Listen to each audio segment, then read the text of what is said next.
Guys, আপনারা জানেন আমি বউ ব্যবসা করার জন্য নতুন একটা বিয়ে করছি, কিন্তু আমি অন্য বউ ব্যবসায়ীদের মতো না। তারা তাদের বউয়ের চেহারা দেখায় লাখ লাখ টাকা কামায়, আমি আমার বউয়ের চেহারা কখনোই দেখাবো না, কারণ আমি একজন মুসলমান। আর আপনারা জানেন ইসলামে বউয়ের চেহারা দেখানো হারাম। যার জন্য আমি আমার বউয়ের চেহারা তো দূরের কথা, আমার বউয়ের ছায়াটাও কোনোদিন আমার ভিডিওতে দেখাবো না।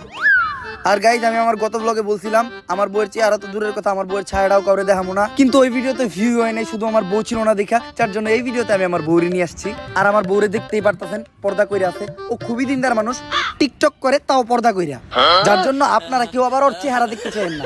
আপনারা যতই চান আমি ওর চেহারা কাউরে দেখাবো না। আসলে গাইস, আপনারা আমার গত ব্লগে বারবার কমেন্ট করতেছেন ভাবির চেহারা দেখতে চাই, ভাবির চেহারা দেখতে চাই। আপনারা একটা জিনিস চাইছেন, আমি কি ওটা না দিয়া থাকতে পারি?